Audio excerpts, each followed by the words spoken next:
Messieurs, dames, bonsoir. Merci Alicia pour cette très gentille introduction. Je ne vais pas vous ennuyer des sujets de mon travail, donc le fournisseur. Je vous assure qu'il n'y a probablement aucune mention de ce groupe dans ma présentation. Parce qu'aujourd'hui, j'aimerais vous parler d'un sujet qui me tient à cœur, qui est très difficile, aussi très controversé. Et je pense qu'on aura peut-être une occasion, après cette présentation, de poser quelques questions s'il est possible de présenter la biodiversité en fait sous forme de codes barres génétiques. Alors, je commençais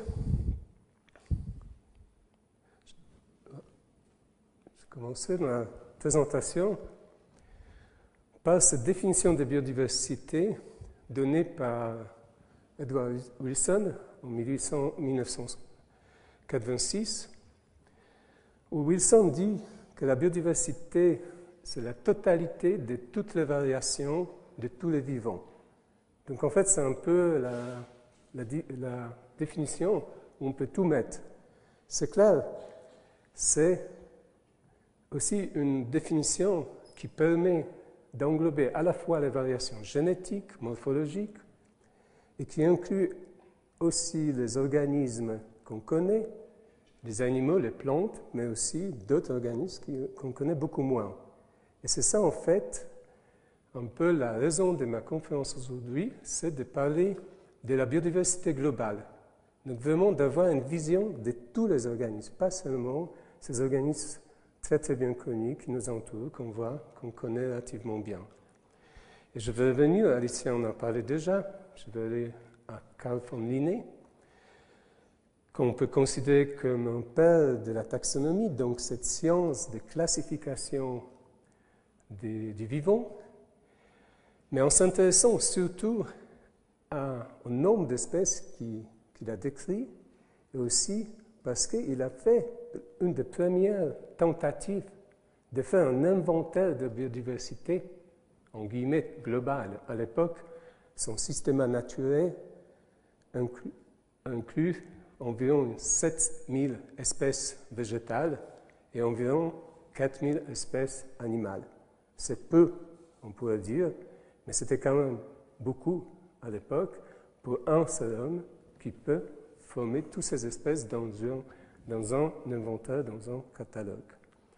Par la suite, le développement des taxonomies, donc des sciences de classification, s'est fait aussi avec une grande forte participation des taxonomistes, des biologistes genevois, dont par exemple Augustin Thierry de Candolle, et par ailleurs toute la famille de Candolle, 4 générations de très éminents botanistes, aussi d'autres personnes comme Abraham Tremblay, Jean-Pierre Vaucher, botaniste Edmond Boisier, René-Édouard Claparède ou Eugène Pénard, qui ont tous contribué à la description de nouvelles espèces et leur classification.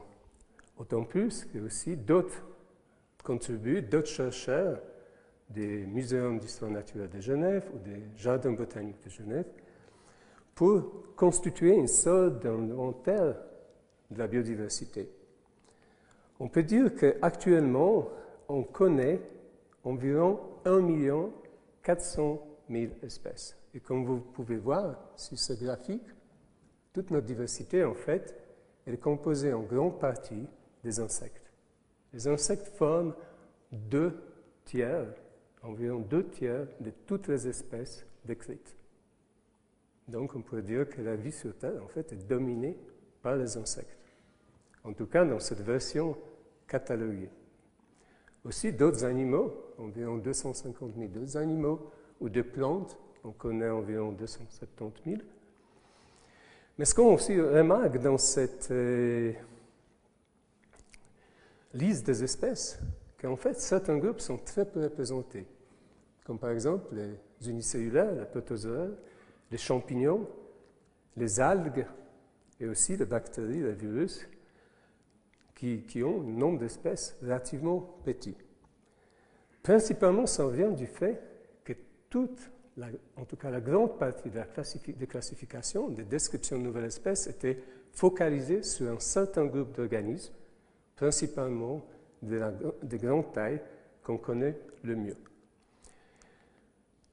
Tout récemment, il y avait une étude qui vient de publier l'année passée qui en fait montre que cette diversité connue, donc si on pourrait dire la diversité, le nombre d'espèces cataloguées, fait une partie relativement petite des nombres d'espèces estimées.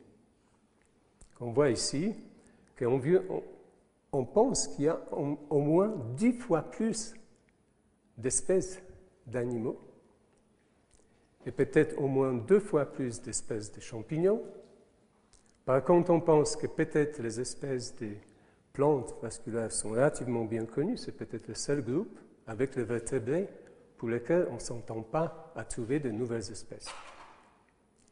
Évidemment, encore, il faut remarquer que dans ces études relativement récentes, on trouve toujours très peu des espèces de micro-organismes, de protozoaires, des algues ou de bactéries. Alors, tout d'abord, la question, où se trouvent ces nouvelles espèces? Parce qu'on pourrait se dire qu'avec 250 ans de la systématique, on pourrait dire que tout a été déjà décrit, ou presque. Donc, où se cachent ces 9 millions d'espèces animales?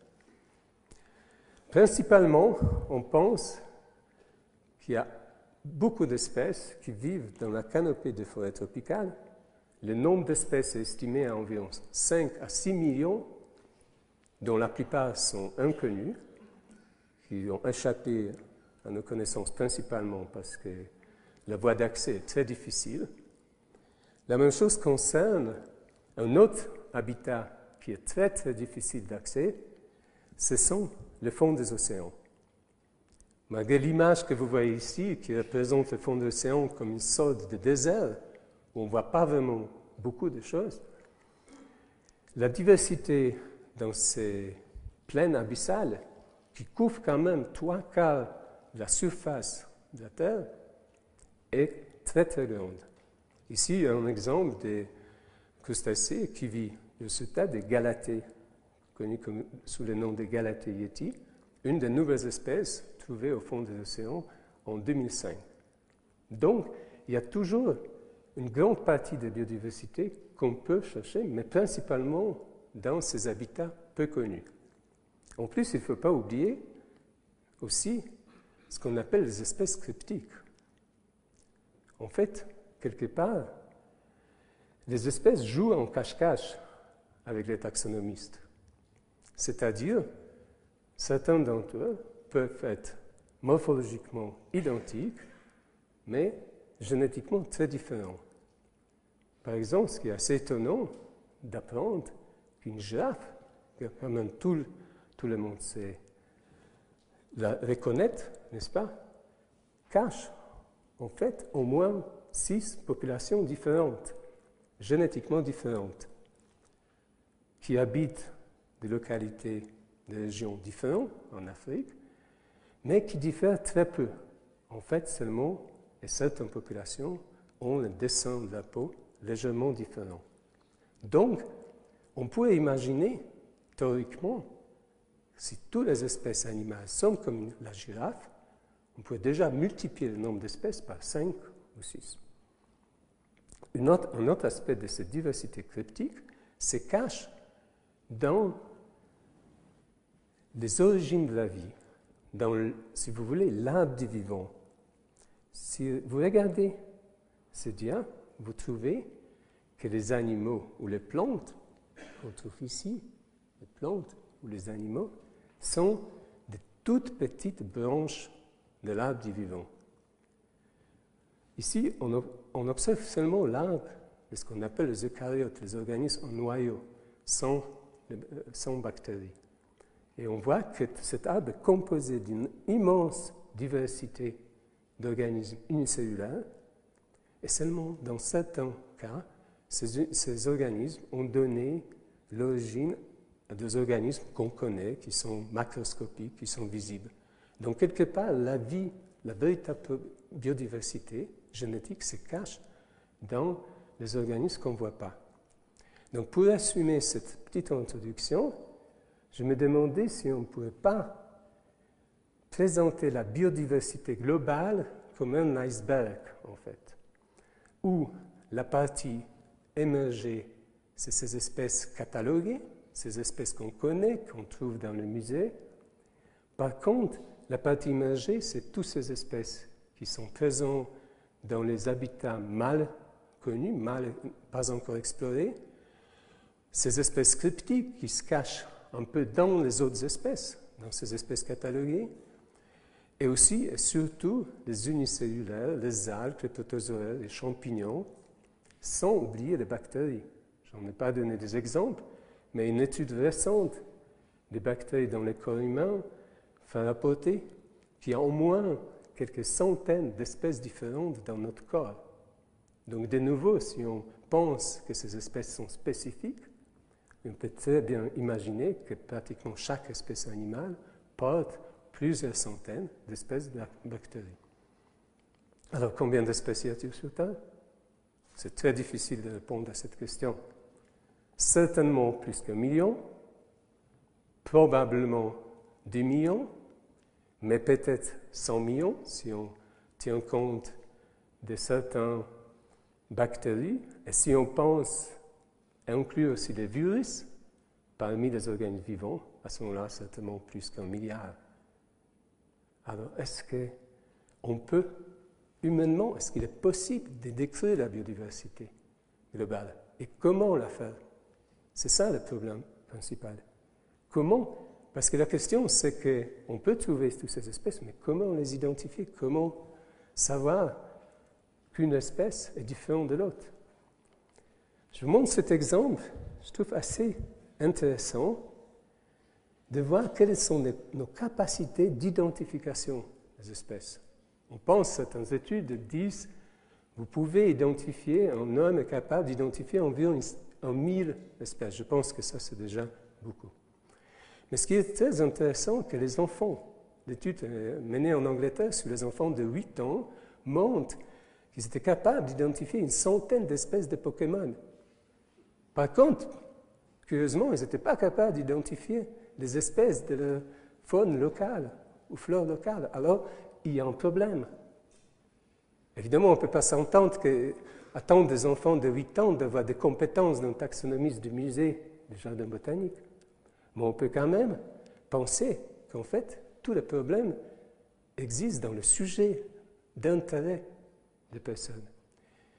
Et quelque part, si vous regardez la taxonomie actuelle, cette taxonomie traditionnelle, elle est très spécifique, elle va dans certains sujets, dans certains champs. Un taxonomiste n'est pas forcément un taxonomiste de toute la biodiversité. Donc, la question qui se pose, c'est qu'il faut trouver un moyen de pouvoir, quelque part, rendre la taxonomie plus accessible, plus facile. C'est le seul moyen de pouvoir vraiment identifier ce que j'appellerais la biodiversité globale. Cet moyen a été justement proposé par un groupe de scientifiques sous forme d'appellation code base génétique ou en anglais DNA barcodes. On parle aussi de DNA barcoding qui est assez difficile à traduire en français. L'idée, c'est comme vous savez très bien, probablement l'ADN est composé de 2 hélices. Chaque hélice porte 2 bases qu'on peut appeler par la lettre GC, AT. Et en fait, une série de ces lettres forme la séquence de l'ADN. Donc ça, je pense, c'est des connaissances de base. Les chercheurs qui ont proposé le concept de DNA barcoding, donc ce code base génétique, ont fait un appel à une sorte de comparaison de cette série de lettres à des barres qu'on observe dans nos produits. Quand on va à la Migros, à la Coop, on voit les barres qui indiquent l'origine du produit, qui peut permettre la traçabilité de ce produit et de permettre aussi de l'identifier. Évidemment, c'est une sorte de comparaison très artificielle. Alors, comment ça marche en réalité, si vous voulez? Et là, on va retrouver notre sèche de la fiche, si vous voulez, et le gène COX qui correspond, qui est un gène qu'on a proposé comme un code barre universel au début de toute cette initiative, on trouve que, vous voyez ici, à gauche, 3 membres d'une famille de sèches, et à droite, les séquences des gènes COX, donc un certain gène qui se trouve dans la mitochondrie des animaux. On voit bien qu'en fait, juste en comparant cette colonne de lettres, on voit que, par exemple, la première espèce diffère des autres par certaines bases, comme un C ici, un A, un C, un C, un C ici. Donc, même sur ce fragment de 30 bases, qui est relativement très court, on peut déjà séparer les 3 espèces. Et honnêtement, si vous avez un fragment de gène qui est vraiment un bon code barre, vous pouvez très facilement, d'une espèce, de discriminer une espèce de l'autre.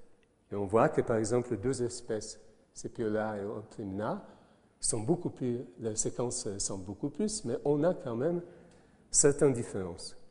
En réalité, les gènes qu'on compare est beaucoup plus long, contient environ 600 bases, ce qui permet de faire une sorte de statistique, de calculer les distances, le pourcentage de divergence, et par rapport à ce pourcentage, de dire à quelle espèce appartient la séquence donnée. Donc, sur la base de cette comparaison de séquences, on peut dire que les codes barres, on a proposé que les codes barres sont universels et qui permettent d'identifier rapidement, facilement, d'une manière relativement objective et aussi rentable, à condition que les coûts de séquençage sont diminués, qu'on peut reconstruire toute la biodiversité, former une sorte d'une arc du XXIe siècle. Évidemment, ça pose un certain problème parce que l'universalité des gènes est déjà très facilement mise en cause. On sait actuellement que pas tous les gènes peuvent être utilisés pour tous les groupes taxonomiques. Mais la méthode reste quand même, comme je vais vous montrer par la suite, relativement rapide et facile. Par la suite de cette proposition qui a été présentée en 2004, on a créé une initiative qu'on appelait International Barcode of Life Project, qui en fait proposait d'imaginer, d'obtenir les codes barres de toute la biodiversité existante. Évidemment, ce n'est pas possible, mais les objectifs de cette initiative, de ce projet, étaient très ambitieux, sont toujours très ambitieux, en proposant qu'en 5 ans, on peut séquencer environ 5 millions de spécimens qui correspondent à environ 500 000 espèces. 500 000 espèces, c'est quand même un tiers du nombre d'espèces connues. Donc, c'est vraiment, ça serait formidable. Si ça marche. Alors, ce projet, il y a plusieurs, en fait, cette initiative est divisée en plusieurs projets qui concernent certains groupes, comme par exemple les abeilles, les biboles, les poissons, les fourmis, les papillons, les oiseaux. Donc, ils sont divisés par les groupes taxonomiques concernés, mais il y a par exemple des projets qui concernent aussi un côté beaucoup plus appliqué, comme Kibble, qui est Quarantine Barcoding of Life, qui concerne en fait tous les organismes qui sont importants du point de vue de biosécurité. Et c'est par ailleurs, pour l'instant, la seule partie de ce projet, de ce programme, où participe la Suisse. Certains projets sont nationaux, comme Norbol. C'est un projet d'obtenir le code barre de toutes les espèces présentes en Norvège. Comment ça marche? Donc, l'objectif, c'est créer des sortes de fiches signalétiques pour chaque espèce qui consiste en fait de prendre le spécimen, prélever l'échantillon du tissu, photographier, obtenir toutes les données concernant les dates de collection, les lieux de collection. Ensuite, à partir d'échantillons de tissus, extraire l'ADN, l'amplifier, ça veut dire multiplier, obtenir les gènes qu'on considère comme un code barre et ensuite les séquencer, et éventuellement comparer aux autres séquences. Donc, pour chaque espèce, on obtiendra une sorte d'une totalité des données à la fois moléculaires et morphologiques. C'est aussi la plus grande différence, si vous voulez, par rapport aux bases de données génétiques existantes qui, en fait, ne contiennent pas les données morphologiques, dont n'ont aucun rapport. En fait, vous ne pouvez pas savoir d'où vient actuellement, si vous déposez des séquences dans une banque ou d'autres bases de données génétiques, on ne sait pas à quoi correspondent ces séquences. Tandis que dans cette idée, on va connaître aussi la morphologie. On pourrait dire que pas tout le monde aime cette idée. Je ne veux pas cacher qu'il y a peut-être aussi dans cette salle des gens qui ne sont pas forcément de grands enthousiastes du barcoding, pour des raisons présentées ici d'une manière caricaturale, que vous ne pouvez pas, vous n'avez pas besoin vraiment d'avoir des codes barres pour identifier un ours. Oui, mais peut-être on n'a pas besoin d'avoir des codes barres pour identifier ou un barcodeur, cette petite machine qui vous permet d'identifier les animaux ou les plantes. Par contre, il en a quand même besoin peut-être de savoir des codes barres pour identifier les traces de l'os, ses poils ou par exemple ses fragments. Et c'est ça qu'on va voir un peu, ces côtés appliqués.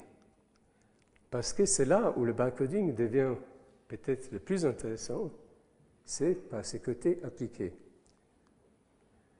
Par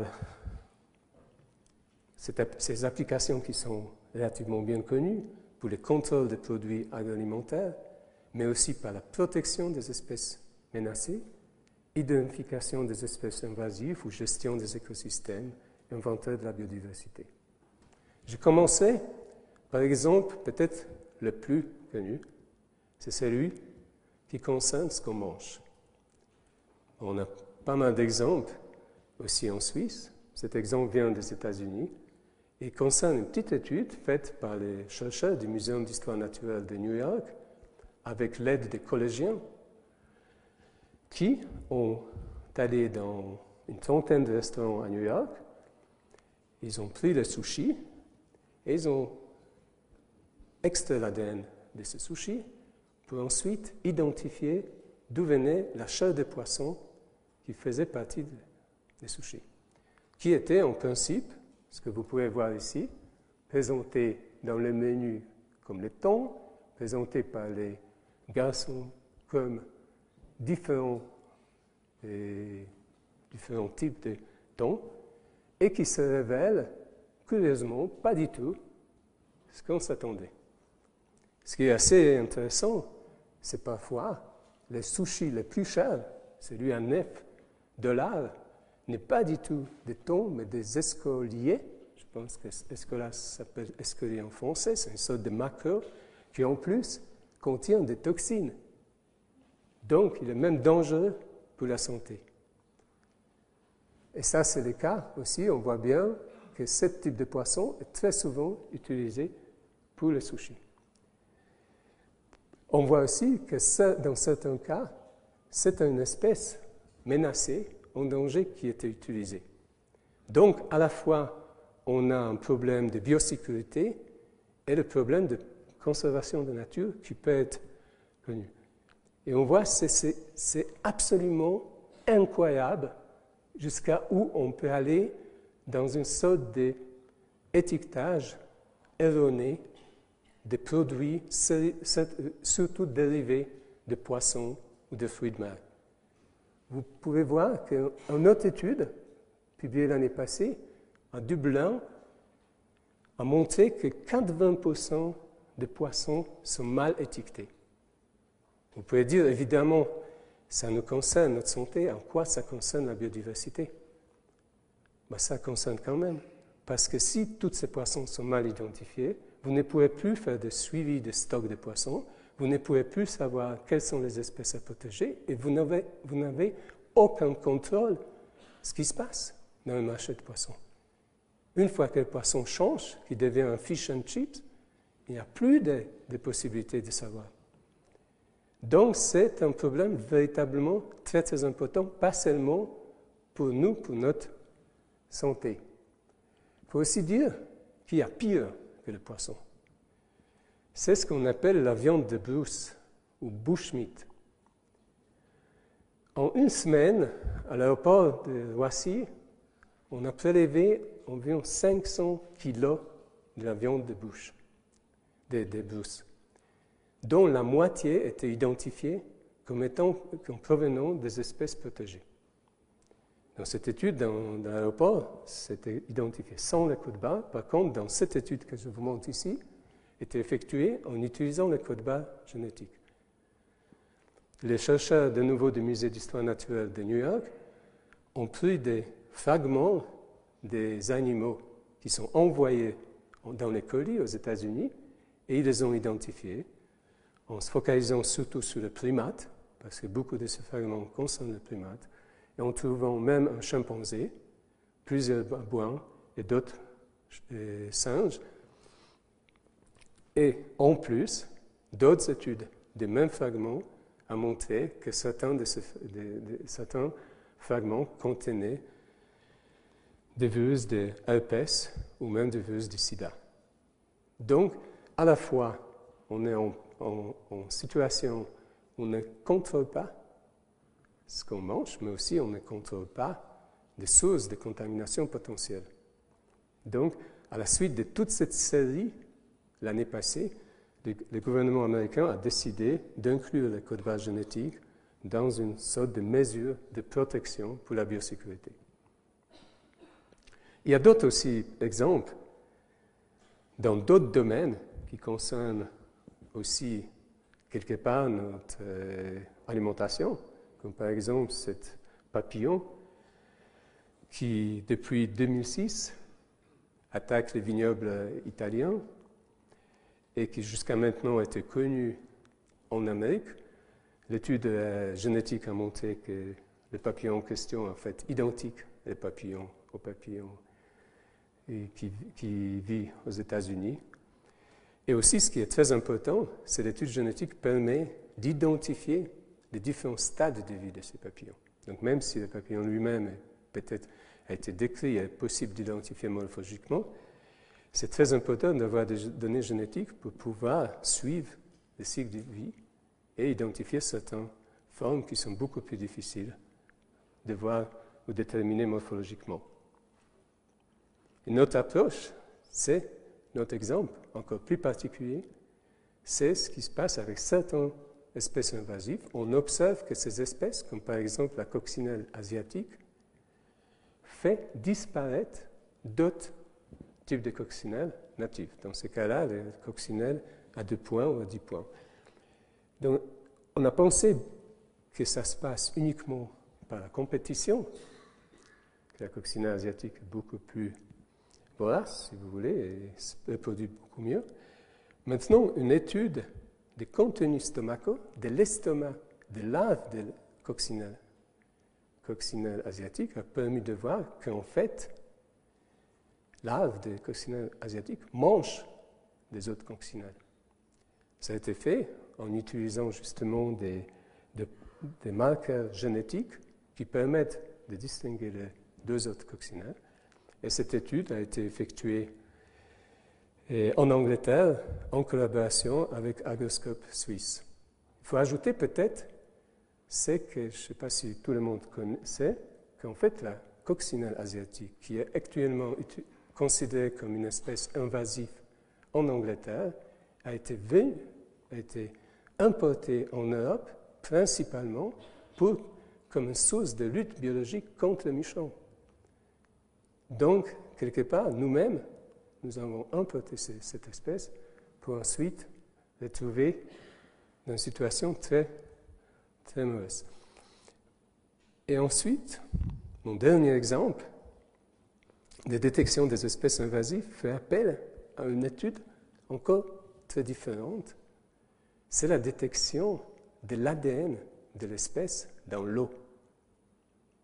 Cette étude effectuée par les chercheurs de l'Université de Grenoble a permis de détecter la grenouille taureau, qui est aussi une espèce invasive dans la France du sud-ouest, juste en regardant l'ADN de cette grenouille préservé dans l'échantillon d'eau.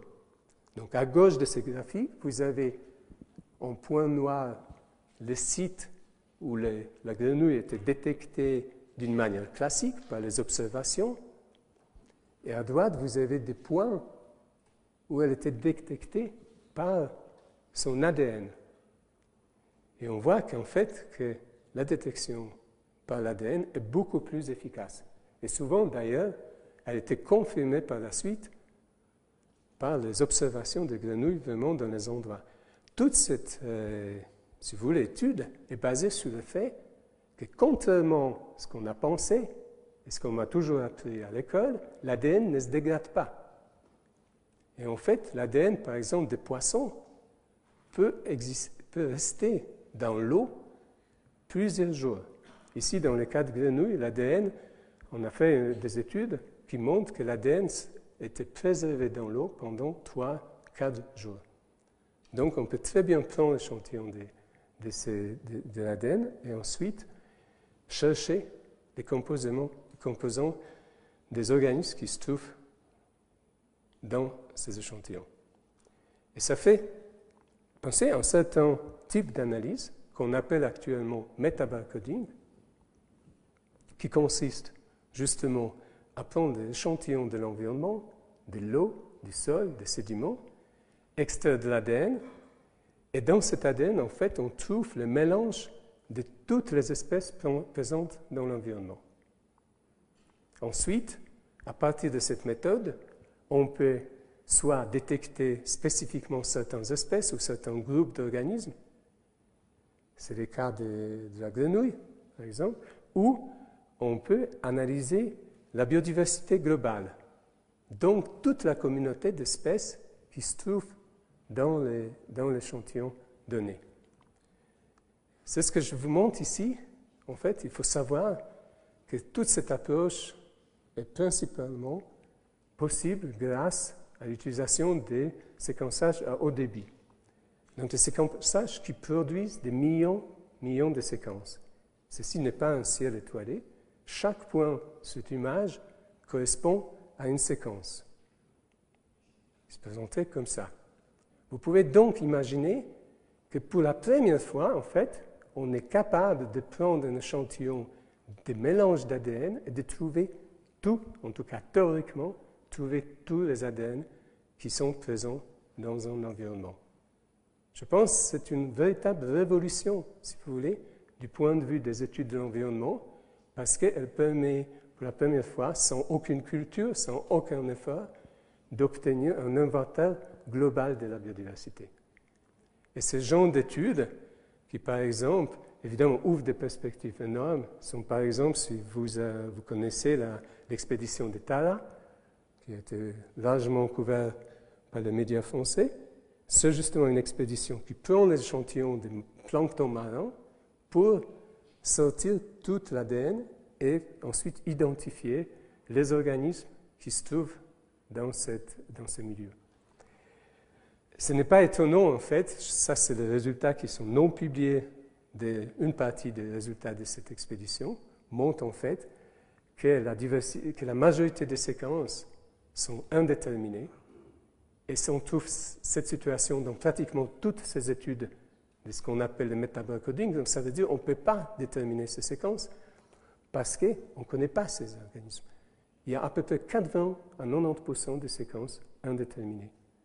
Et en plus, ce qui est très important, et ce qui rejoint mon introduction, c'est que la plupart des séquences n'appartiennent pas du tout à les espèces cataloguées, les animaux, les plantes ou les champignons, mais une énorme quantité de micro-organismes, des protistes, des protozoaires ou des algues qui sont présents dans les eaux d'océan et qui ont une énorme importance pour le climat et pour la biodiversité. Une autre étude, à la fin, cette étude qui a été un projet qui est en train de se développer en France, qui utilise, par exemple, les mêmes méthodes, c'est métabarcoding, pour identifier les diatomées. Les diatomées, c'est ces très jolis unicellulaires qui forment sur des coquilles, squelettes siliceux, qu'on trouve pratiquement de tous les bassins d'eau, dans les rivières ou dans les lacs, mais qui sont assez difficiles à identifier par un non-spécialiste. Il faut dire que ces diatomées sont utilisées couramment comme les bioindicateurs de la qualité de l'eau, mais qu'on ne peut pas les utiliser si on n'est pas spécialiste. Le projet développé en France, justement, propose d'utiliser les séquences d'ADN pour identifier les espèces en question et de remplacer, de pouvoir, grâce à ces méthodes, pouvoir traiter un nombre d'échantillons beaucoup plus grand et d'être peut-être dans ces identifications beaucoup plus précis. Donc, on a actuellement une sorte de développement énorme de ce travail sur ce qu'on appelle l'ADN environnemental. Donc, cet ADN qu'on ne connaît pas, qu'on ne voit pas, qui en fait une sorte de mélange des espèces. Je donne ici quelques exemples de cette recherche, comme par exemple sur l'impact des activités humaines comme aquaculture, et les plateformes pétrolières, le forage, le site de forage, aussi le suivi du transport des espèces. Actuellement, dans beaucoup de pays, on est obligé de vérifier les espèces qui se trouvent dans l'eau de ballast. Et la gestion de toute cette eau est très importante. On peut aussi détecter des espèces pathogènes. Et une étude, par exemple, a été proposée pour identifier les oomycètes, donc les unicellulaires, qui sont probablement responsables de la mortalité des poissons dans les douves, comme vous avez certainement entendu. Toutefois, toutes ces études ont besoin d'une base de référence. Donc, quelque part, évidemment, dans ces études environnementales, comme je dis, la plupart des séquences sont indéterminées. Et il est très, très important, si on veut comprendre ces données, il est quand même très important d'avoir une sorte de détermination, de pouvoir dire à quelle espèce appartient quelle séquence. Donc, il y a une forte demande d'une base de référence. En Suisse, en fait, il existe par exemple plusieurs bases de données nationales qui contiennent comme Infoflora ou Centre suisse de cartographie de la faune, Suisse Fungi ou Suisse Lichen, qui contient des bases de référence pour les espèces, mais uniquement morphologiques. Il y a des données génétiques, mais ils ne sont pas présents, ils ne sont pas inclus dans ces bases. C'est pour ça, avec plusieurs collègues de l'Université de Genève, de l'Université de Neuchâtel et les autres, des jardins botaniques et du muséum, on a proposé de faire une sorte de réseau, ce qu'on appelle Swiss DNA Barcoding Network, c'est difficile à traduire, ce qu'on appelle SwissBOL, un réseau qui permettra d'établir une base de référence des codes barres génétiques pour toutes les espèces présentes en Suisse. Cette initiative a été proposée il y a une année et qui a actuellement obtenu un soutien de l'Office fédéral de l'environnement. Et j'espère qu'on pourra commencer à séquencer, à obtenir des données à partir de cet été. L'initiative propose aussi de créer une banque d'ADN de la biodiversité suisse, donc que tous les ADN qui sont pris pour obtenir les séquences seront stockés quelque part, comme actuellement sont stockés les spécimens, pour que l'on puisse toujours revenir sur ce matériel pour obtenir d'autres séquences. Par exemple, si le code barre change ou si vous voulez faire d'autres recherches génétiques. Ce qui est important aussi de promouvoir l'application de ces codes barres génétiques dans les analyses environnementales. Nous pensons que ce réseau est très, très important parce que c'est le seul moyen à contribuer, si vous voulez, à la recherche, à la gestion de la biodiversité en développant des méthodes plus rapides et précises du biomonitoring, donc vraiment avec cet aspect appliqué, qu'on pourra beaucoup plus facilement identifier les espèces. Il faut dire que dans beaucoup des inventaires faits en écologie, les espèces ne sont pas vraiment identifiées jusqu'à l'espèce. Donc c'est très difficile. Ça nous donne une meilleure estimation de la richesse des espèces, détection des espèces invasives, aussi certainement une protection des espèces menacées, mais ça aussi, je pense, va avoir une grande contribution au niveau taxonomique, parce qu'on pourra promouvoir des études taxonomiques de la faune locale, de la biodiversité locale, décrire des groupes qui sont mal connus. Vous serez surpris d'apprendre qu'en Suisse, il existe quand même beaucoup d'espèces inconnues, surtout dans les sols ou dans les sédiments lacustres. Évidemment, principalement dans le groupe de micro-organismes, de protistes, mais aussi probablement d'autres groupes. Aussi, ça permettrait la valorisation des collections des herbiers et des muséums. Donc, je pense que c'est une initiative qui est importante et j'espère qu'elle pourra se développer dans les meilleures conditions. Je vais finir par vous montrer ce slide qui donne une autre approche de l'étude de la biodiversité globale, qui est l'encyclopédie de la vie, qui était aussi quelque part initiée par Edward Wilson, le même qui a proposé, qui a introduit la biodiversité, le terme.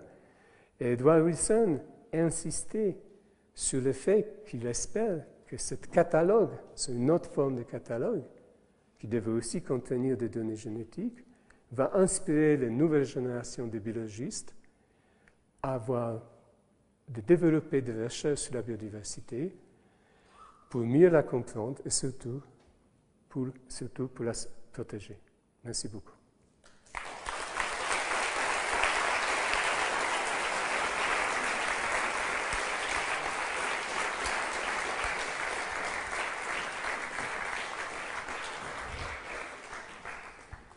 Voilà, je vous invite à poser des questions en fait dans les micros. Il y a 2 personnes qui ont les micros et il suffit de lever la main pour qu'on puisse vous l'apporter. Ce sera beaucoup plus facile pour pouvoir écouter vos questions.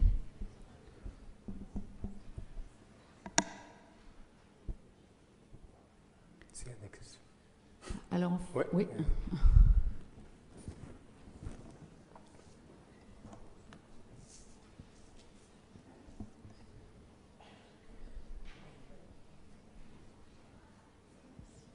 Est-ce qu'il y a une modification génétique chez les mêmes espèces à travers les siècles?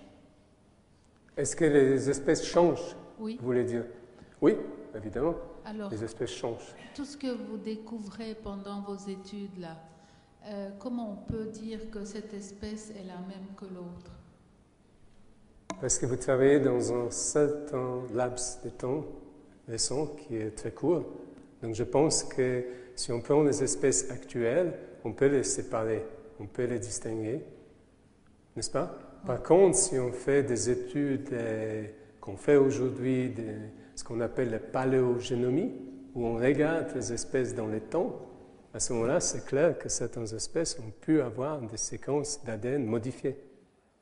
Donc, pour l'instant, je pense que si on commence à regarder du côté fossile, du temps, à ce moment-là, la chose va devenir extrêmement compliquée. Beaucoup plus compliquée qu'on imagine. Mais bon, il faut savoir que plusieurs études montrent que pour chaque espèce actuellement vivante, il y a au moins 100 espèces fossiles, préservées ou pas. Donc ça veut dire qu'au cours de l'évolution, cette espèce, évidemment, a changé. Et je pense que ça serait impossible de les inclure dans ces bases de données. Il y a déjà beaucoup d'espèces comme ça. Il y a une question là-bas. Oui, si l'ADN ne se dégrade pas, alors tout l'ADN qu'on trouve dans la mer et ailleurs, comment est-ce qu'on sait si c'est des espèces qui sont encore vivantes, disparues? Une très bonne question. On ne sait pas. Mais mes études, par exemple, sur sur le fond des océans à 4000 mètres montrent que 30% de l'ADN, c'est en fait l'ADN de surface. C'est très facile à dire parce que c'est des ADN des organismes photosynthétiques. Et vous ne pouvez pas faire la photosynthèse à 4 km de profondeur. Donc forcément, ces ADN ont tombé de la colonne d'eau. Combien tombent de la zone aphotique, qui est quand même au-dessus? Ça, je ne peux pas vous dire. Je pense qu'il n'y a pas de moyen. Toutefois, nous développons des études actuellement des sédiments marins qui montrent qu'on peut obtenir l'ADN jusqu'à 10 000 à 20 000 ans.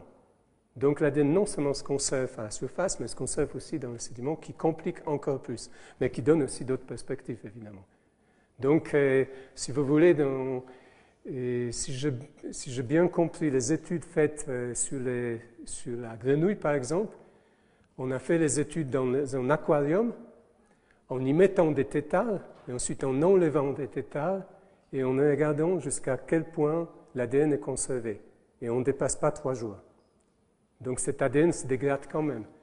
Maintenant, le problème, c'est qu'il se dégrade, mais il ne disparaît pas. Il va devenir tout petit. Et nos morceaux, par exemple, qu'on obtient des 10 000 ans, sont des morceaux d'ADN de 100 bases, donc extrêmement petits.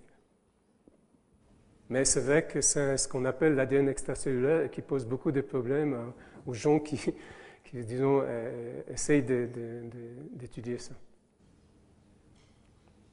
Oui.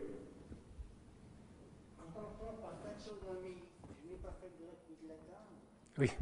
Donc c'est une étude des classifications des organismes, classification des organismes vivants. Ce qu'on appelle aussi la systématique, ou c'est juste un terme utilisé pour classifier ou identifier les espèces.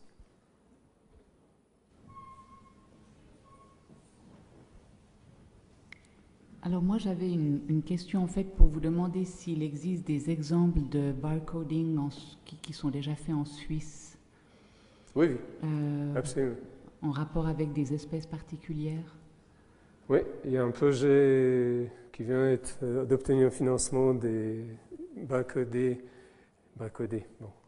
le code barre des araignées, qui consiste tous les araignées d'Europe, mais qui est principalement mené par les chercheurs de l'Université de Berne.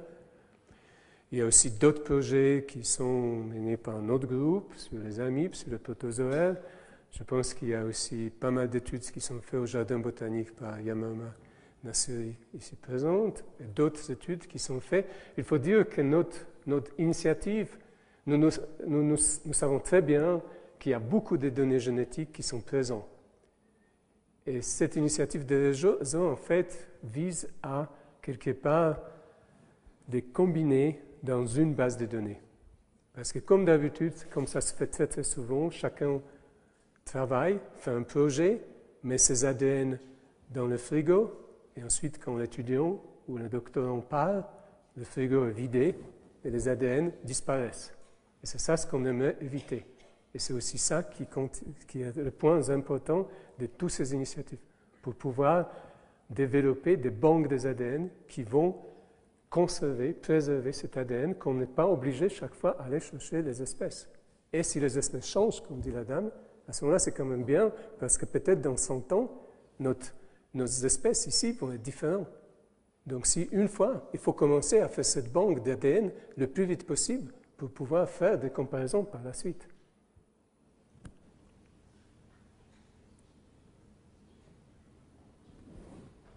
Je voulais savoir, est-ce qu'il existe un gène qui est commun du coup à toutes les espèces vivantes sur la planète, que vous pouvez utiliser justement pour faire une sorte de phylogénie globale de toute la diversité de la vie?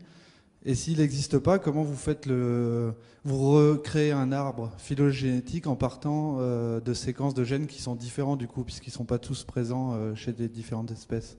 Oui. Donc, tout d'abord, peut-être, il faut préciser la différence entre phylogénie, donc pour ceux qui ne savent pas, c'est l'histoire évolutive des vivants, reconstruire l'histoire évolutive des vivants, et l'identifier les espèces. Ce n'est pas absolument la même chose, n'est-ce pas?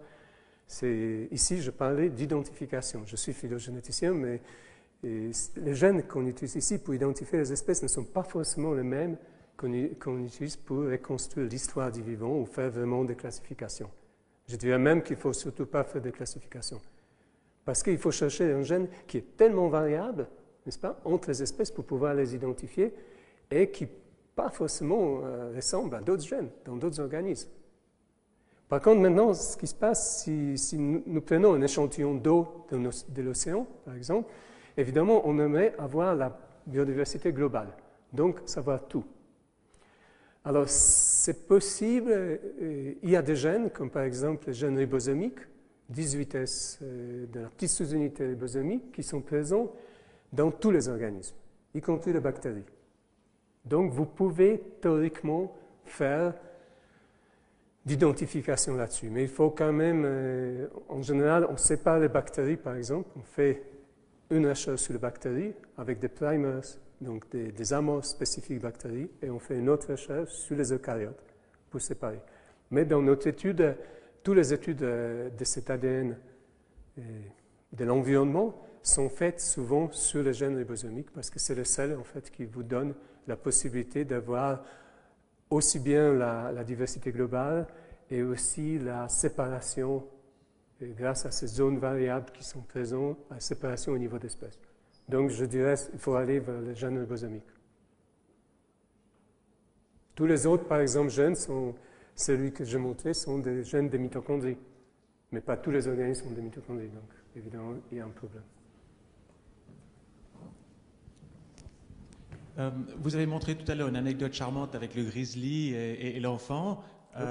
Pour introduire ma question, j'ai l'impression que le problème qu'il aurait eu, c'est qu'il n'y avait peut-être pas de réseau et qu'ayant peut-être séquencé l'ADN du grizzly, il n'aurait pas pu accéder aux bases de données. Ce que je veux dire par là, c'est qu'on met beaucoup au premier plan le séquençage, mais si j'ai bien compris, et votre propos final l'encourage, la vraie question, c'est quelle base de données et comment est-ce qu'on y accède et comment est-ce qu'on construit du sens à partir de ça. Et finalement, ma question pour vous, c'est dans quelle mesure les bases que vous construisez sont-elles interopérables avec d'autres bases? Dans quelle mesure est-ce que ça serait opportun ou non que ces différentes bases soient connectées entre elles, qu'un système quel qu'il soit, qu'un DNA barcodeur qu'on aurait dans la main puisse accéder à laquelle de ces bases et comment se les connecter? Je présume que le potentiel de construire du sens et pour le consommateur, pour le chercheur, dépend de ça. Ou est-ce que j'ai mal compris? Non, c'est tout à fait ce que peut-être je n'ai pas mentionné. Donc, le programme IBOL ou Consortium de Barcode ou le International Barcode of Life Project contient des bases de données qu'on appelle BOLD, un système de bases de données qui sont publiques et ouverts. Donc, tout ce qui est déposé peut être utilisé par d'autres utilisateurs aussi. En principe, les codes bases génétiques sont déposés dans ces bases. Donc, nous, on n'est pas obligé d'inventer une base. Mais par exemple, dans le cas de Swissbird, donc ce projet suisse, ce qu'on va faire simplement, c'est qu'on va attacher les données génétiques à une base existante qu'on appelle GBIF, qui est une sorte d'inventaire général de la biodiversité où existent toutes les bases, tout l'inventaire des espèces reconnues morphologiquement, mais où il n'y a pas pour l'instant de données génétiques. Donc, quelque part, toutes ces bases sont interconnectées de toute façon. Donc, il y a une très, très bonne connexion, si vous voulez. Vous n'êtes pas obligé de déposer dans 3 bases différentes. Et de toute façon, c'est très visible, tout le monde peut l'utiliser. Comme d'ailleurs, toutes les données génétiques sont toujours ouvertes pour l'instant, en tout cas. Pour revenir à grizzly, je pense qu'un petit enfant serait déjà mort si c'était un grizzly, donc on n'a pas besoin d'utiliser un barcodeur. N'empêche que pour moi, je pense que dans beaucoup de cas, un barcodeur, ça serait vraiment quelque chose de génial. Si vous allez, par exemple, récolter les champignons, si vous n'avez pas quel type de champignons vous avez trouvé, au lieu d'aller embêter les services cantonaux, vous pouvez prendre vos barcodeurs, vous mettez un morceau de champignon dedans et ça vous dit « Ah, attention, il ne faut pas le manger ». Voilà, c'est ça le barcodeur. Et il faut juste attendre que quelqu'un trouve la combine comment, dans un petit iPhone, on peut mettre tous ces trucs que pour l'instant, quand même, occupent un laboratoire entier. Donc il faut, mais je pense qu'ici, il y a beaucoup d'étudiants et de collégiens qui vont actuellement penser à cette idée. Il y a une personne là et puis monsieur là aussi. Oui. Bonjour, j'ai une question sur le vivant. Vous dites oui, il faut coder tout le vivant, et moi j'ai une définition, je ne sais pas comment vous définissez le vivant. Est-ce que c'est quelque chose qui a de l'ADN? Parce qu'on m'a dit que le virus utilisait l'ADN d'autres choses, donc j'aimerais savoir votre définition du vivant, parce que voilà, quitte à coder quelque chose, j'aimerais bien savoir quoi. Oui, oui, absolument. On sait qu'il y a une discussion, est-ce que les virus sont des êtres vivants ou pas? Donc je pense que la question concerne principalement est-ce qu'on doit inclure les virus dans les vivants ou pas? Parce que les vivants, si on n'inclut pas les virus, tous les organismes vivants possèdent un ADN, donc il n'y a plus de problème. Si on inclut les virus, il y a des virus à ARN, donc qui n'ont pas de l'ADN, donc un autre type d'acide nucléique. Les virus, en principe, ne sont pas indépendants, ne peuvent pas se reproduire par soi-même, ce qui veut dire que pour plusieurs personnes, il est erroné de considérer les virus comme étant une partie des vivants. Mais ça reste, ce n'est pas à moi de vraiment répondre. Moi, je pense qu'il faut les considérer. Mais à ce moment-là, le nombre d'espèces va... Et de toute façon, c'est très difficile de savoir ce que c'est une espèce chez le virus. Voilà. Oui. Sans parler du temps que peut prendre un séquençage, juste comment un petit appareil pourrait détecter le bout de séquence, aller comparer à une base de données immense? Vous voulez me donner mon avis sur barcodeur? Est-ce que c'est possible? Petit barcodeur, oui. Je pense qu'on a maintenant construit des machines PCR, donc machines qui amplifient les gènes, qui sont déjà portables. Donc on a fait quand même un grand effort de ce côté-là. Je pense que si on arrive à faire une extraction, justement, quelque part, une machine qui si vous voulez, qu'est-ce qu'on peut dire? Disons autrement. Si on arrive à extraire l'ADN, et si on arrive à avoir une plaque quelque part avec des millions de séquences dessus, on pourrait hybrider notre séquence à ces millions de séquences et tout de suite flasher celle qui sort. Ça, c'est une des méthodes qui d'ailleurs existe, ça s'appelle des phylochips, des chips à ADN qui consistent à prendre l'ADN, poser sur, je sais pas, des milliers d'ADN différents et voir par évidence que l'ADN est correct. Mais je pense qu'il y a quand même un effort à miniaturiser tout ça. Merci. Certainement. Merci.